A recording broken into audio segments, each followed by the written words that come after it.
Dans ce nouveau Zoom Psycho, je suis ravie d'accueillir Célia Couder, qui est thérapeute holistique. Elle aide les autres à se libérer des blessures et des traumas. Et donc pour ça, elle a plusieurs techniques. Elle va utiliser la psychothérapie, l'hypnose, la PNL, le Reiki ou encore des thérapies corporelles.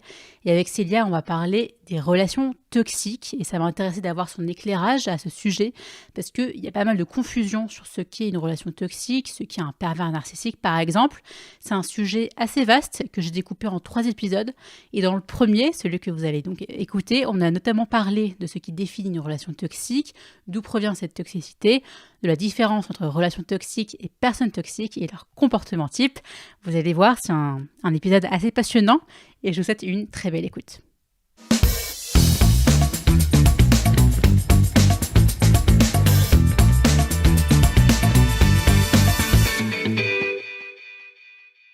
Bonjour Célia, comment ça va? Je vais bien et toi? Très bien. Mais écoute, je suis ravie de t'accueillir sur le podcast.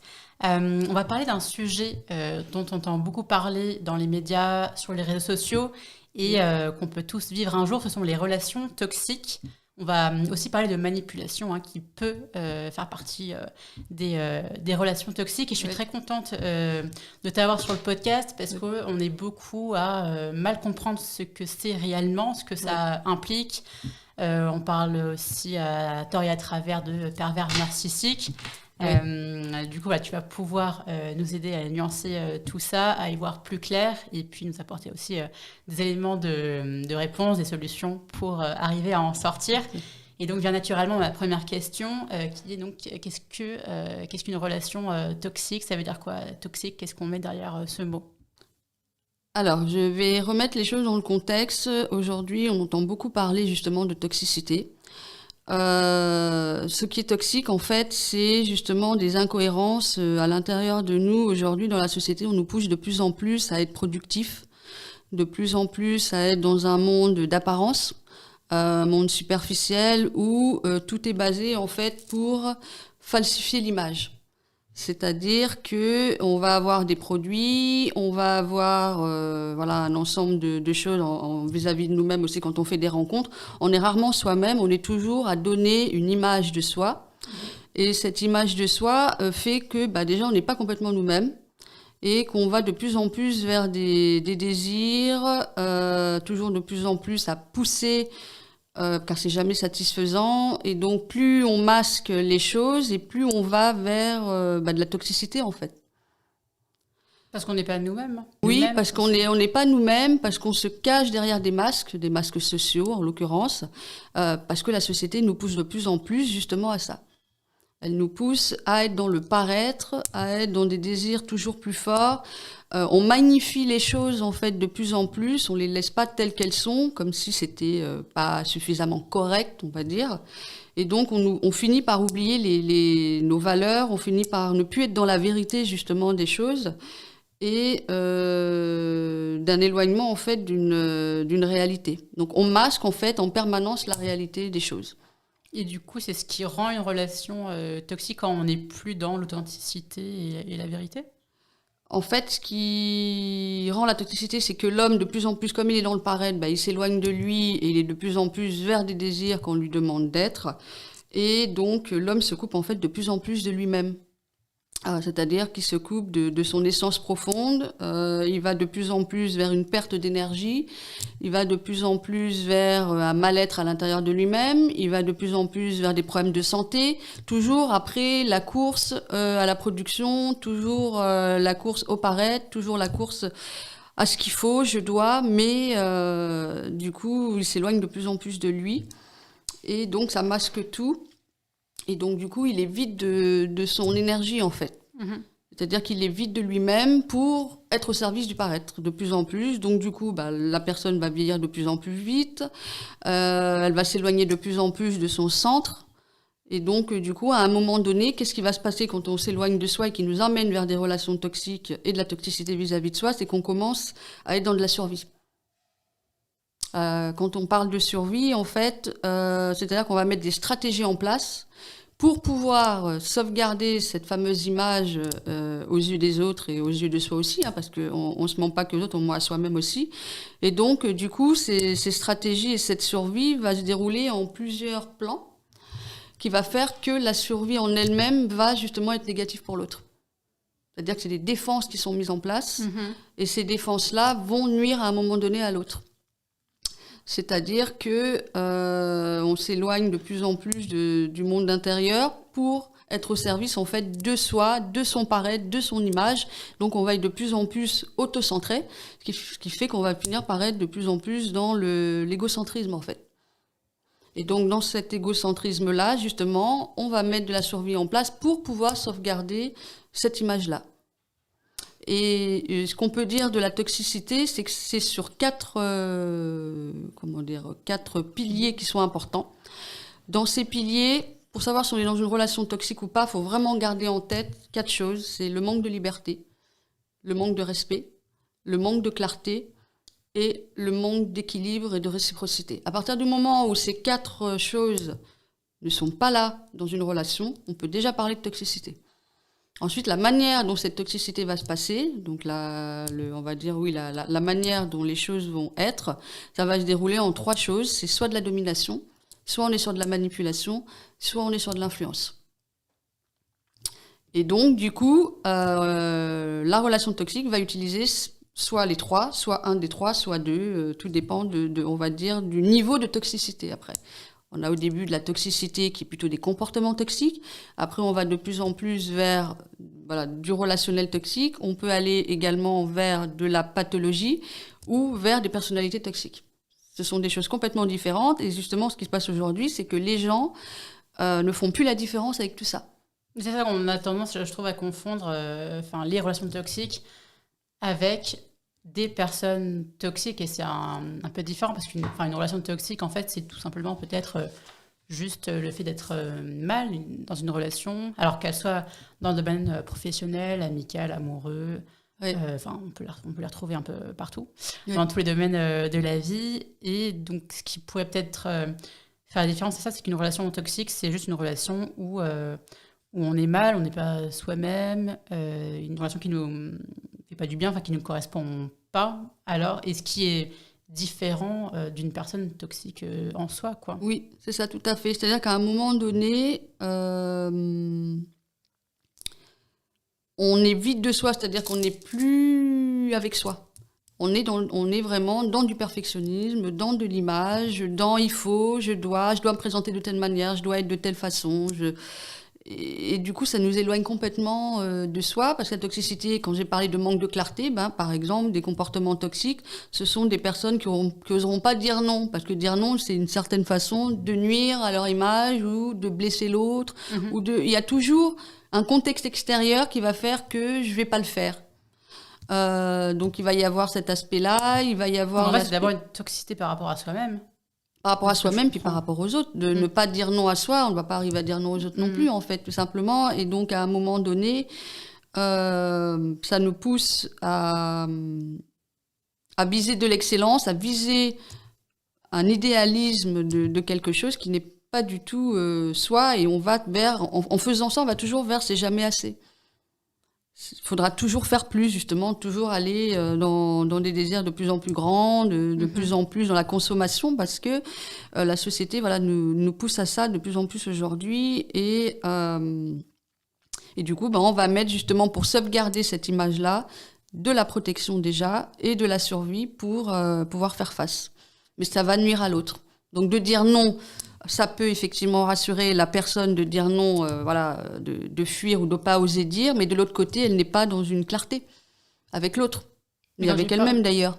Quand tu parles de survie, comment ça se concrétise ? Comment ? Quand tu parles du système de survie qu'on mettrait en place, ça se manifeste comment en fait concrètement ? Alors, au niveau des survies, la première survie qu'on va utiliser, c'est beaucoup... Alors, certaines personnes vont l'utiliser plus que d'autres. Ça va être l'égocentrisme. C'est-à-dire que l'égocentrisme, d'où le mot égo, je ne parle pas d'égoïsme, mais bien d'égocentrisme. Ce sont bien 2 choses différentes. L'égoïsme, c'est penser à soi, bien sûr, mais sans forcément renier l'autre.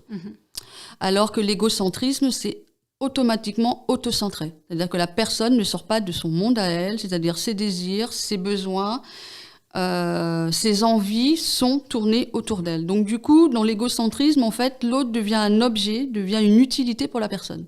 On n'est pas du tout dans la réciprocité, du coup, on est vraiment dans « je suis au service d'une personne ». Donc ça, c'est la première survie qu'on va utiliser. La deuxième survie, assez classique aussi, c'est les personnes qui peuvent être envieuses ou jalouses. Il y a une grande différence aussi entre envieux et jaloux, c'est que dans le côté envieux, il va y avoir une personne qui est dans un mal-être, qui est triste, qui est insatisfaite d'elle-même, mais l'envie va faire qu'elle va envier une autre personne, même si au fond d'elle, elle veut pas forcément être ou avoir ce que la personne elle a, mais ça ne lui satisfait pas. Donc ça pousse des gens à utiliser de la moquerie, à utiliser une forme de rabaissement, de dénigrement, de sarcasme, en fait, dans le côté envieux, on va enlever la joie de la personne, en fait, d'une certaine façon. C'est-à-dire que c'est comme si c'était mal que elle se sent bien parce que l'autre ne se sent pas bien. Donc, on est vraiment dans ce côté-là. Alors que le jaloux, c'est plus je veux avoir ce que l'autre a. C'est pas tout à fait pareil. Et du coup, dans le jaloux, pareil, ce sont des personnes qui vont utiliser un ensemble de choses pour pouvoir avoir ce que l'autre il a. Donc ça peut être ce qu'on appelle aussi les opportunistes. Les personnes opportunistes peuvent être des personnes jalouses aussi, et donc elles vont profiter d'une situation pour leurs dépens à elles en utilisant l'autre. Donc c'est une forme de toxicité aussi, puisqu'on ne tient plus compte de l'autre. Il faut bien se rappeler, j'ai vraiment redit et je le redirai, on n'est plus du tout dans un équilibre, dans une réciprocité, c'est qu'on fait les choses pour soi. Ouais. Et on se sert donc de l'autre. L'autre devient un objet. Donc ça, c'est la deuxième... voilà. Donc du coup, l'envieux ou le jaloux va pousser l'autre, en fait, à le mettre au même niveau que lui pour que lui puisse se rehausser et retrouver une certaine estime à travers l'autre. Donc voilà, dans le côté deuxième survie. Après... on va avoir aussi les perfectionnistes, ils font partie aussi évidemment de cette catégorie de survie parce qu'eux sont dans le but de viser l'excellence, tout tourne autour d'eux dans le sens qu'il n'y a qu'eux qui ont raison, il n'y a qu'eux qui savent mieux que les autres parce que ils ont estimé qu'ils ont des meilleures connaissances, qu'ils ont une meilleure façon de voir les choses, ils sont beaucoup plus dans le détail. En soi, c'est pas mal, simplement ça devient négatif à partir du moment où l'autre considère que seul lui détient la vérité ou que seul lui détient les choses en fait. Et donc il peut prendre en compte l'autre encore une fois. Voilà, donc on est vraiment dans la quête qui dit perfection dit forcément défaut. Ça va dire également que l'autre, ce qu'il fait, c'est moins bien, donc ça le dévalorise. De toute façon, on est dans une dévalorisation déjà vis-à-vis de soi dans le perfectionnisme, mais on l'est d'autant plus avec l'autre, puisque l'autre va dire ce que tu as fait, ok, mais en fait, faudrait faire comme ci, faudrait faire comme ça. Donc ça dénigre l'autre, en fait. Ouais. On ne tient plus compte de l'autre, on tient compte que en fonction des critères d'une personne qui est dans ce perfectionnisme, justement. Et donc, elle va venir parasiter à un moment donné l'estime de l'autre et la confiance en l'autre. La phrase c'est vraiment c'est comme ça et pas autrement, et ça devient c'est jamais assez, donc on pointe toujours en fait finalement ce qui va pas. On tient pas du tout compte de ce qui va, on tourne tout autour de ce qui va pas, donc à un moment donné forcément ça va rabaisser l'autre et ça va mettre l'autre dans une énergie qui est beaucoup plus négative. Donc ça c'est la deuxième survie. Ensuite la troisième, on est plutôt sur de la diversion. Donc là, quand on parle de diversion, souvent, ce sont des gens qui se livrent peu. C'est-à-dire que ils vont être présents, ils vont vous écouter, ils vont vraiment avoir une forme de qualité de présence, mais eux vont très peu se livrer. Donc c'est une façon de se cacher, c'est une façon de ne pas se livrer vis-à-vis de l'autre, ce qui fait qu'à un moment donné, ça flatte au début la personne parce qu'il se dit tiens, elle parle pas beaucoup, c'est chouette, moi je suis mis en avant. Mais en fait, il y a un piège derrière ça aussi, c'est que ça pousse l'autre à se livrer plus. Donc forcément, l'autre va créer une attache beaucoup plus forte. Il va donner beaucoup plus de son intimité que l'autre. Et à partir de ce moment-là, on est encore une fois plus du tout dans cette réciprocité et dans cet équilibre, puisque ça va commencer à donner du pouvoir à l'autre. Celui qui parle peu va créer un pouvoir sur l'autre, puisque l'autre ne se livre pas.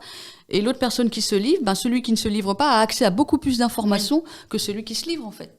Et donc accès aussi à ces failles. Enfin, on pourra parler après des manipulateurs plus tard. Mais oui.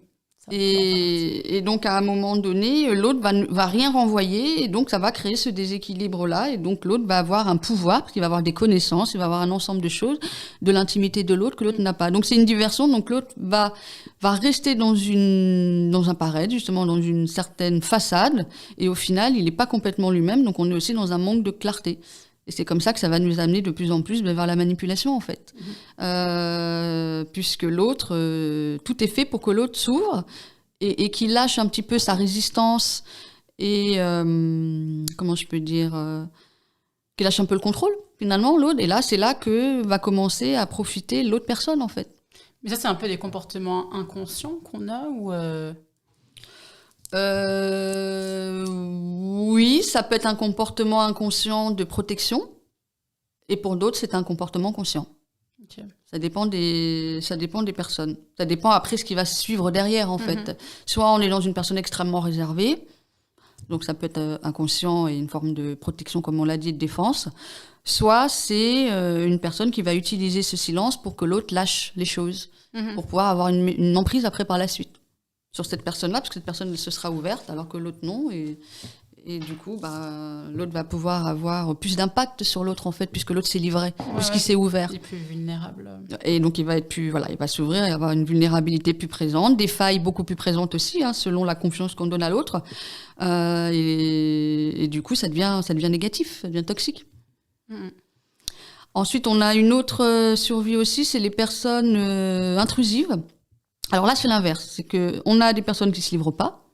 Et ensuite, on a des personnes qui, au contraire, vont se livrer, mais tout de suite au premier abord. Et là, ce sont des personnes qui ne nous laissent pas le temps de nous livrer. Elles nous imposent une façon d'être tout de suite. Exemple, tu vas à une soirée ou autre, la personne, elle se livre en racontant déjà ses problèmes, ce qui va pas. Et du coup, à un moment donné, toi, tu te sens obligé de te livrer en fin de compte. Oui, c'est vrai. Voilà, c'est ça. Et du coup, indirectement, ça met une pression. Donc, on est dans cette perte de réciprocité où on ne tient plus compte de l'autre. On est dans je t'impose de parler toi aussi, en fait. Et donc, du coup, ça devient voilà, intrusif, puisque la personne n'a rien demandé au début et elle se sent quelque part attachée à cette personne déjà par le fait qu'elle lui oblige à se révéler. Mais du coup, c'est une intrusion. On oblige l'autre à se livrer. Ensuite, on en a un autre de survie aussi que là, beaucoup, je pense, vont se reconnaître, c'est se plaindre. Donc, pareil, la plainte, c'est une façon d'attirer l'attention sur l'autre. C'est une façon de prendre de l'énergie de l'autre, de toujours amener les choses au négatif pour avoir de l'attention. Et donc, ça devient toxique pour l'autre. Pourquoi ? Parce qu'en fait, la personne se vide de son énergie. En fait, tout simplement, c'est qu'elle va donner de l'énergie, elle va donner de l'aide, elle va donner de son temps, de son énergie, de son argent, ça dépend de son affection. Et à un moment donné, l'autre, c'est jamais assez, c'est toujours dans la plainte pour avoir encore plus, pour toujours plus. Et à un moment donné, l'autre va s'épuiser. Et du coup, la personne va se mettre dans une victimisation qui va finir par être toxique pour l'autre. Et donc, voilà. Donc, du coup, dans ces survies-là, donc, sont des comportements qui sont remédiables. C'est-à-dire que ces personnes peuvent en prendre conscience que ça passe par le filtre à l'intérieur d'elles-mêmes, cette introspection qui va leur faire comprendre qu'elles ont des rapports toxiques, en fait. C'est là la différence avec des personnalités toxiques ou des pathologies. Ce sont des gens qui, eux, sur le coup, ne se remettent absolument pas en question. C'est-à-dire que ça ne passe pas du tout par leur filtre de compréhension. Ils sont comme ça, point barre.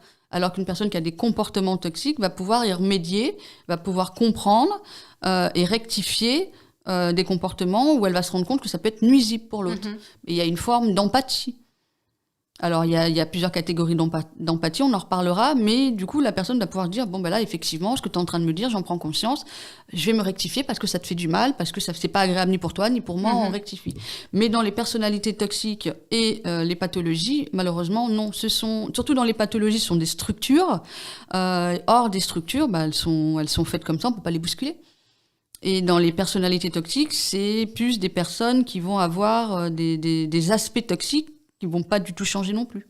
Comme par exemple des personnes victimes, les vraies personnes qui se complaient dans la victimisation sont des personnes qui ne se remettent absolument pas en question. Non, au contraire, elles encouragent. Ah non, au contraire, elles vont encore plus. Ouais. C'est devenu un rôle dans lequel elles se complaisent dedans, et c'est même leur image où ça leur plaît. Ça leur plaît d'être comme ça. Mais elles vont dire que non par devant, mais ça leur plaît. Mais d'ailleurs, je me disais, c'est quoi un peu le curseur pour définir une personne de toxique ? Tu vois, parce qu'il y a pas mal de personnes qui, qui vont pas forcément être agréables, qui vont être souvent dans la critique, un peu on en parlait juste avant, mais un peu de victimisation. Mais tu vois, c'est quoi un peu le curseur pour définir qu'une personne est toxique en soi ? Parce qu'au travail, on peut avoir, un collègue, une collègue. Pas forcément toujours très sympathique, peut-être des gens qui vont s'amuser à répandre des rumeurs ou à créer un petit peu, parce que ça les amuse de créer un peu des problèmes entre des personnes, ce qui s'ennuient, je sais pas.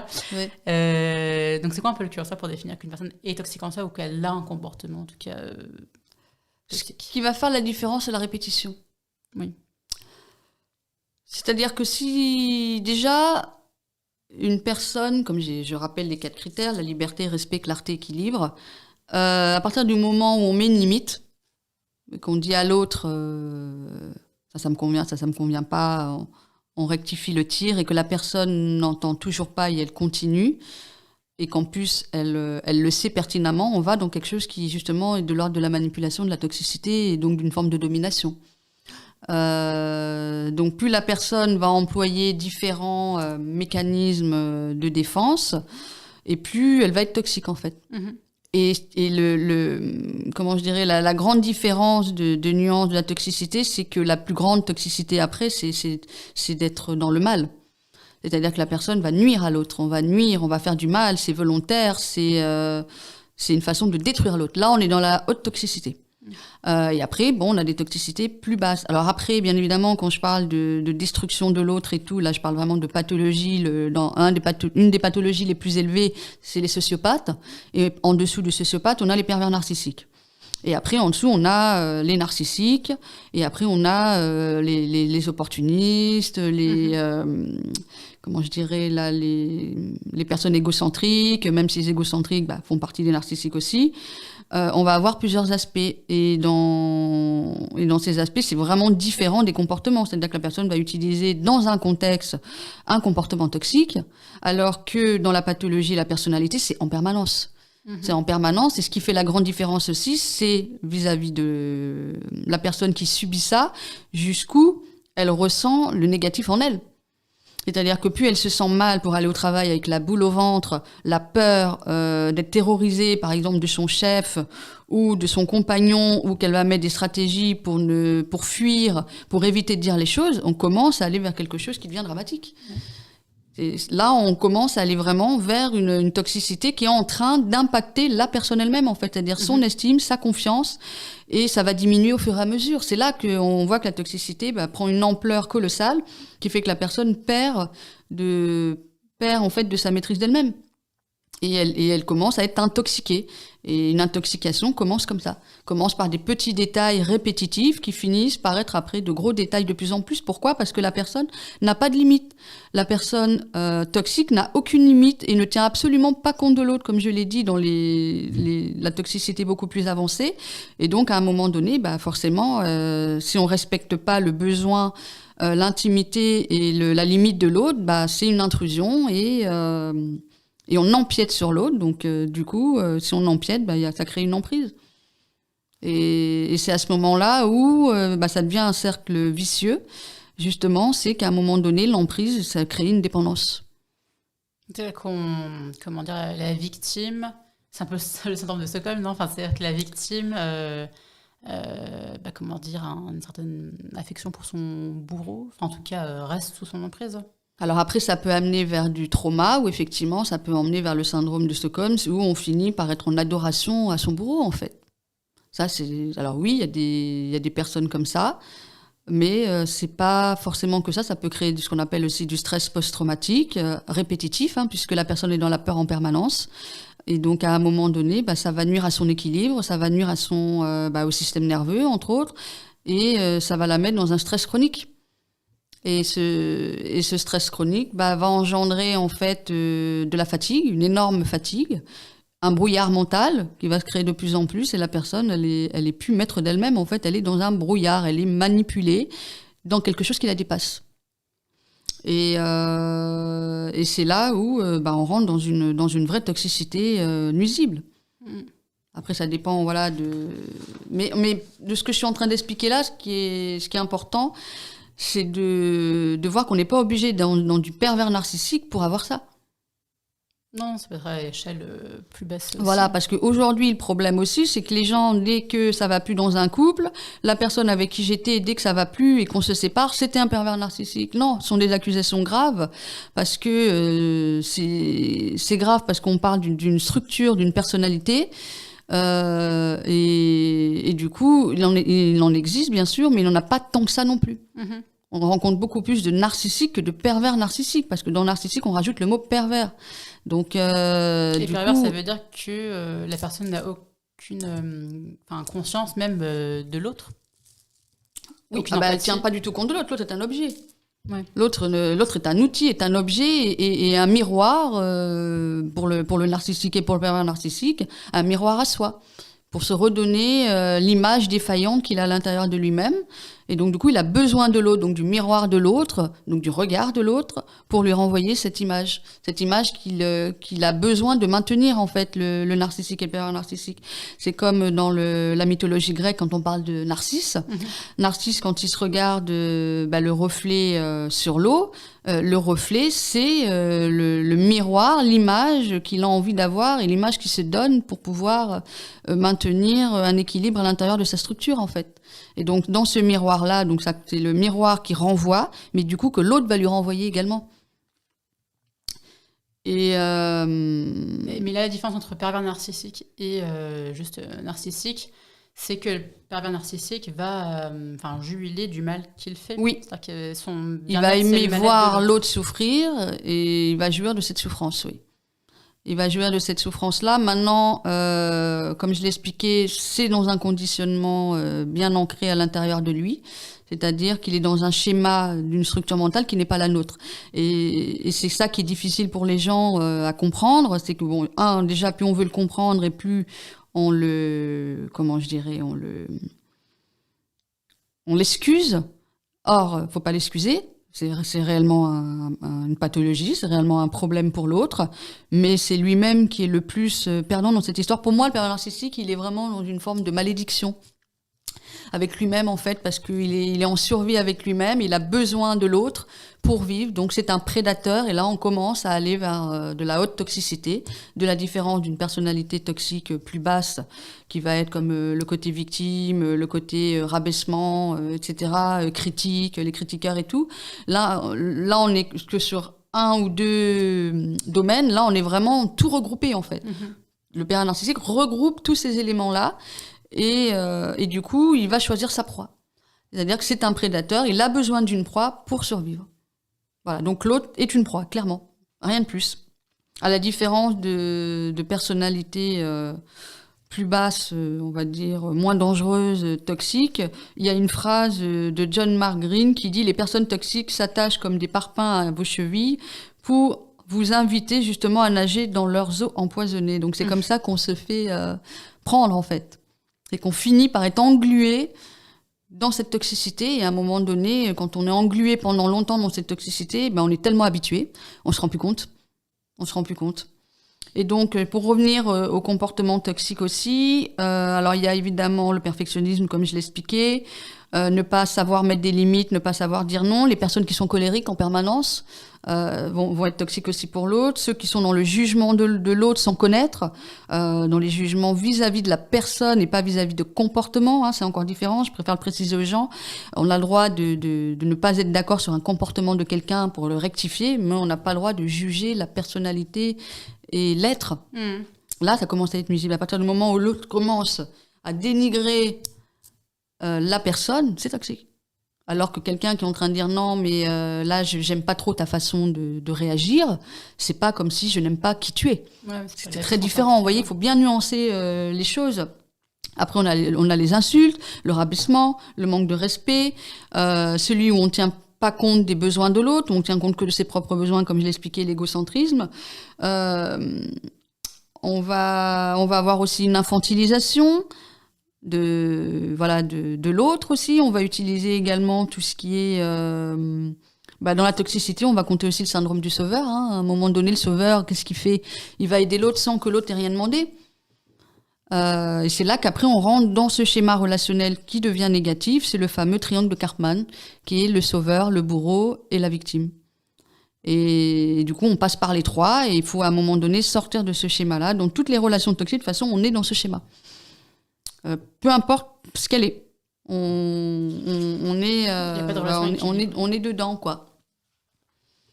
Et je voulais juste avoir une petite précision sur le pervers narcissique, c'est que lui, il est difficilement décelable dans le sens où il peut l'être que dans un domaine de vie et que, par exemple, c'est pour ça que pas mal de victimes ne sont pas crues, dans le sens où la personne va être radieuse, hyper sociable en société avec les autres à l'extérieur, mais avec sa victime, elle va se montrer sous un autre visage et être odieuse.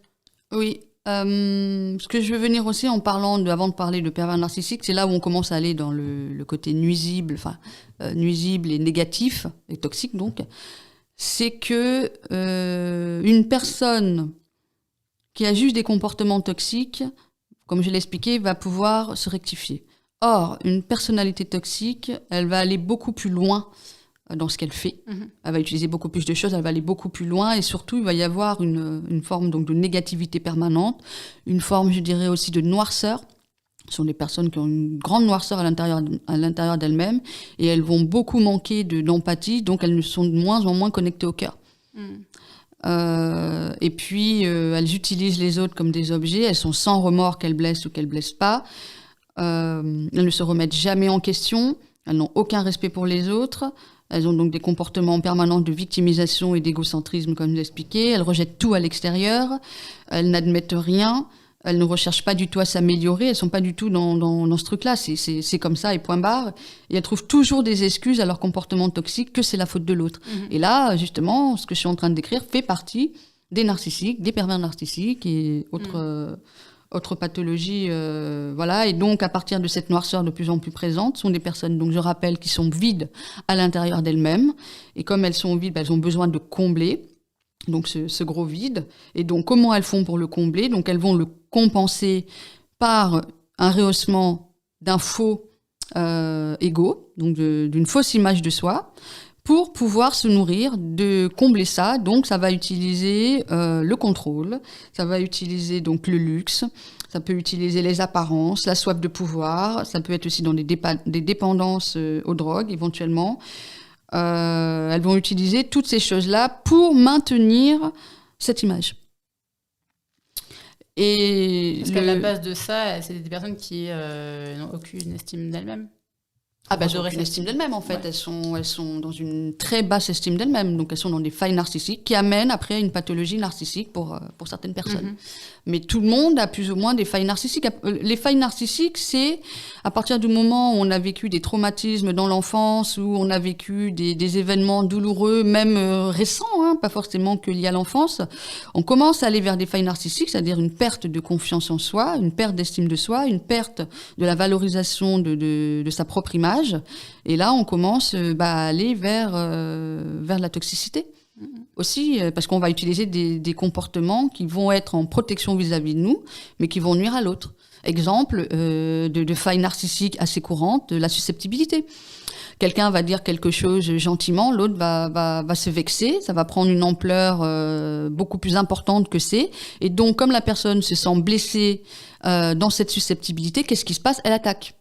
Donc, elle va attaquer par des sarcasmes, elle va attaquer par du silence, par exemple, le passif-agressif. Elle va attaquer par du chantage affectif, elle va attaquer par du contrôle, elle va attaquer par du rabaissement. Bref, je pourrais en citer beaucoup plus. Mais ce que je suis en train de décrire là, ce sont des failles narcissiques qui n'emmènent pas forcément à une pathologie. C'est un comportement toxique. Mhm. Par contre, après, effectivement, il y a des personnes chez qui c'est devenu une habitude, chez qui c'est devenu leur mode de vie, et à partir du moment où on ne se remet pas en question et qu'on ne veut pas reconnaître, on est dans une personnalité toxique. Donc on peut, comment dire, c'est pas forcément de l'inné, quoi. C'est ça qu'on peut le devenir, cette personnalité toxique. Oui, on peut le devenir. Après, alors on peut le devenir, c'est-à-dire qu'il peut se passer des choses dans l'enfance, et à un moment donné, dans cette enfance, si on a été dans le déni, ou si on n'a pas suffisamment développé des parts de soi, ce qu'on appelle des développements cognitifs, entre autres, bon, l'empathie par exemple, mais comment je dirais, la conscience de soi, si elle n'est pas suffisamment présente, va faire qu'à un moment donné, il va y avoir du refoulement. Et dans ce refoulement, en fait, on va avoir des comportements, s'ils n'ont pas été vécus, vont être refoulés à l'intérieur donc de la personne, donc de l'inconscient, et comment elle va gérer ça. C'est là la grande différence. Il y a des personnes qui vont libérer leur colère pour dire je suis pas d'accord, je vais me rebeller, je vais réagir. Donc ça peut être toxique, mais ça l'est moins. Il y a d'autres personnes chez qui c'est passif, c'est-à-dire qu'elles vont tout intérioriser. Et à un moment donné, à force d'intérioriser, ça va amener à des frustrations. Ça va amener à des frustrations, des pulsions de plus en plus incontrôlées. Et donc là, la personne va devenir de plus en plus impulsive à des moments donnés. Et là, on commence à aller vers de la toxicité. En fait, la personne commence à devenir toxique parce qu'il y a un moment où il y a besoin de libérer cette charge émotionnelle. Et tout dépend comment on va la gérer. Donc, il y a des gens qui vont pouvoir la gérer en l'exprimant. Et il y a des gens qui vont pas du tout la gérer et qui vont, au contraire, la retourner à l'intérieur d'eux-mêmes. Donc, s'autodétruire aussi d'une certaine façon. Et du coup, ils vont être nuisibles. Ils vont avoir de la violence, ils vont mettre de la pression, et ils vont faire subir. Ça dépend du degré de la gestion de cette frustration, entre autres. Qu'est-ce que je peux dire ? Et donc oui, j'ai un exemple là qui me vient de personnalité toxique où n'importe qui peut le devenir. C'est qu'à partir du moment où on a du ressentiment, à partir du moment où on n'exprime pas les choses et on garde le silence et on commence à utiliser la manipulation, le chantage, un ensemble de choses pour ne pas avoir à aller dans ce mal-être, donc sous forme de protection, on a le rancunier. C'est une personnalité, tout le monde, à un moment donné, si on fait pas un travail sur soi, peut devenir rancunier. Donc la rancune, c'est quoi ? C'est que la personne renvoie toujours une image parfaite d'elle-même, mais que derrière cette image parfaite, et je dirais cette personne charmante qu'on peut voir, ou cette personne agréable, gentille, bienveillante au premier abord, en fait, a beaucoup d'hostilité à l'intérieur d'elle-même. En fait, elle a une violence à l'intérieur d'elle-même qu'elle n'exprime pas, et qui va finir par créer une exigence vis-à-vis de l'autre, et cette exigence crée une forme de dette à la personne. Ou en gros, si tu corresponds pas à ce que je te demande, à ce que je veux, je vais te le faire payer. Mais cette violence peut aussi se retourner contre la personne elle-même. Oui. Elle se retourne contre elle-même parce qu'elle s'empoisonne, mais elle empoisonne les autres. Parce qu'en fait, je donne des exemples qui me viennent comme ça.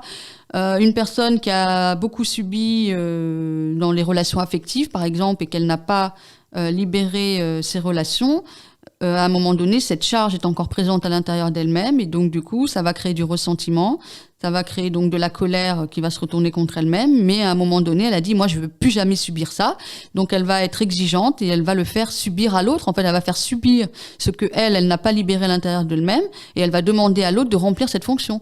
Donc elle crée une dette chez l'autre, une dette où finalement l'autre devient responsable de ses problèmes. La personne ne se responsabilise pas du tout, et donc à un moment donné, elle va se venger, elle va avoir du ressentiment, elle en veut à la terre entière, et de toute façon, c'est la faute à l'extérieur, c'est pas elle. Vous voyez, à partir du moment où la personne prend conscience que tout ce qu'elle a vécu, elle a le choix de soit continuer de subir ou soit de libérer. Si elle choisit de continuer de le subir en ne réalisant pas que ça vient aussi d'elle, de ses propres comportements à elle, et puis de ses mécanismes anciens qu'il faut peut-être qu'elle se libère, des traumas, un ensemble de choses, ou des abus, peu importe, elle finit par se rectifier. Mais si elle reste dans cette victimisation, malheureusement, il n'y a rien qui bouge, en fait, puisque de toute façon, c'est pas elle, c'est les autres. Donc c'est l'extérieur qui lui renvoie qu'elle est blessée, c'est pas elle. Mais alors comment peut cette personne se libérer de ce qu'elle aurait vécu ? Au lieu de le garder pour elle et qu'il ait l'impression de contraindre. Pour qu'elle se libère elle-même, c'est qu'à un moment donné, j'invite toutes les personnes à se remettre en question, en fait. Qu'est-ce qui fait que je suis dans des schémas récurrents où j'ai toujours une même finalité, où je suis toujours dans un même rôle? Qu'est-ce qui fait que j'ai rencontré un tel et je finis toujours par être abandonnée, ou je finis toujours par subir, ou je finis toujours par me retrouver dans la même case de départ? Qu'est-ce qui fait que j'en arrive là? Et qu'est-ce qui fait aussi que je suis attirée par des relations toxiques? Qu'est-ce qui fait que je me mets dans des situations où je suis mal? C'est ça, oui, en fait. Vrai. La première chose vient de là. Et après, c'est de prendre conscience. Les gens doivent prendre conscience qu'on a le pouvoir de décider soit de continuer, de perpétuer quelque chose, soit de reprendre le pouvoir et de se dire stop. Enfin, vraiment de se poser des questions, quoi. Enfin, pourquoi, oui, comme tu dis, pourquoi je me retrouve toujours dans ce genre de situation, je me confronte toujours aux mêmes problématiques. C'est peut-être que nous aussi, on a notre part de responsabilité là-dedans. Voilà, tout à fait. À partir du moment où on se remet en question, on se responsabilise. Justement, on ne se déresponsabilise plus en disant si j'ai ça, c'est à cause de l'autre ou autre. Et j'en reviens encore à la société encore une nouvelle fois. C'est ce qui se passe. Quand on regarde aujourd'hui d'un point de vue de la maladie ou que quelqu'un est en train de vivre quelque chose de difficile, il n'est pas en train de se dire pourquoi j'en suis là. Qu'est-ce qui fait que j'en suis là? La question aujourd'hui, c'est non, en fait, j'en suis là parce que mon mari est ceci, parce que mon travail ça va pas, parce que mes enfants ceci cela, mais il se demande pas la question qu'est-ce qui fait que j'en suis là. À un moment donné, donc, quand on parle de relations toxiques, si cette personne elle se pose la question de qu'est-ce qui fait que j'en arrive là, elle doit comprendre que peut-être qu'elle a des comportements toxiques elle aussi, qui engendrent des comportements toxiques chez d'autres également. C'est-à-dire qu'à un moment donné, il y a l'autre, le soi et la relation. Donc on est dans un trio. Donc il y a un qui perçoit, l'autre qui réagit. Et qu'est-ce que ça donne comme constat? Donc à un moment donné, la personne, elle se pose pas la question du constat et d'elle-même dans cette histoire, c'est forcément l'autre. Vous voyez, c'est forcément l'autre qui est responsable de tout ce qui se passe. On met tout sur le dos de l'autre, mais ça c'est pour les relations, mais ça se passe exactement pour la maladie. Si je suis malade, c'est à cause des microbes. Si je suis malade, c'est parce que ceci, parce que cela. Mais à un moment donné, il y a un terrain. Ah oui, en fait, il n'y a jamais de remise en question. Voilà, il y a un terrain à un moment donné. On n'a pas les choses par hasard. Les gens, c'est le hasard de la vie. Non, il n'y a pas de hasard dans les choses. Et à un moment donné, il y a une phrase que j'avais entendue qui me fait beaucoup rire d'un thérapeute. Il disait, il y a l'attrape-nigo, mais pour qu'il y ait de l'attrape-nigo, il faut le nigo. Mais en fait, c'est parce on a l'impression qu'il y a toujours, on va dire, des méchants et des gentils dans l'histoire. Mais ce que tu es en train de dire depuis tout à l'heure, c'est qu'au final, on peut tous l'être à un moment, bourreau et victime, quoi. Oui, et voilà, et à un moment donné, c'est de réaliser, de sortir de ce côté victime, et c'est de réaliser que les comportements de l'autre ont un lien peut-être avec nos propres comportements à nous aussi qui sont négatifs. Et puis surtout, cette toxicité ne s'étend pas que juste à la relation, c'est quelle relation on a avec soi, quelle relation on a avec l'environnement et quelle relation on a avec les relations.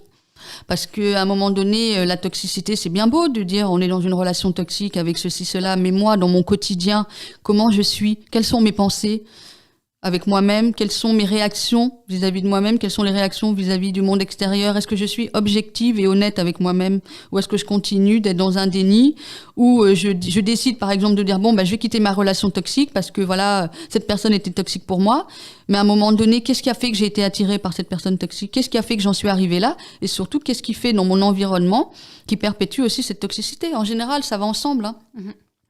Est-ce que la personne, elle fréquente des amis qui l'attirent vers le haut, ou est-ce qu'elle fréquente des gens qu'elle est tout le temps en train d'aider et elle a plus d'énergie, elle est vidée toute la journée? Oui. C'est ça en fait. Mais oui, c'est ça. C'est qu'à un moment donné, la toxicité ne s'arrête pas qu'à une relation et à l'autre. C'est soi et l'environnement. On se l'attire aussi. Comment? On se l'attire aussi. Voilà, c'est ça. Et la maladie, c'est pareil. Mais c'est devenu une habitude aussi. C'est que, comme j'ai expliqué, la société renvoie toujours aux symptômes, renvoie toujours on a ça, alors on va prendre tel truc, comme par exemple on a de la fièvre, et ben on va prendre un anti-fièvre. Mais qu'est-ce qui fait qu'on a de la fièvre? Le corps, il ne crée pas la fièvre pour rien, par exemple. Il crée de la fièvre justement pour préserver l'organisme et non pas pour le nuire. Et on est dans ce problème-là, justement. Les gens aujourd'hui ne font plus la distinction entre des signaux d'alarme et tout de suite c'est toxique. Et donc du coup, ces signaux d'alarme sont là pour nous avertir de quelque chose qui va nous permettre de rectifier le tir après, ou au contraire, on n'y fait pas du tout attention et on continue tête baissée à avancer là-dedans. C'est ça le truc, c'est qu'à un moment donné, on est dans l'évitement. Et c'est ce qui se passe aujourd'hui avec cette histoire du paraître, de toujours être dans la perfection des choses et l'image parfaite. Et ben, on fait abstraction de tout ça. On fait abstraction de ces signaux qui sont utiles pour nous de définir ce qui va ou ce qui va pas. Non, moi j'endors tout ça. Et puis on continue de sourire alors que tout va mal. Oui. Et il y a vraiment voilà, ce côté-là. Et donc, du coup, on finit par créer, en fait, beaucoup de personnes sont dans un excès de contrôle d'elles-mêmes. Et si elles se contrôlent elles-mêmes, elles finissent par contrôler l'entourage et ça devient de plus en plus négatif, quoi. Voilà, c'était le premier épisode de cette série sur les relations toxiques. J'espère que ça vous a plu. Et dans le prochain épisode, on parlera plus en détail des pervers narcissiques et les étapes de l'emprise, qui sont leurs victimes. On parlera aussi des narcissiques, de la dépendance affective et des troubles de l'attachement. À très vite sur Ils ont osé.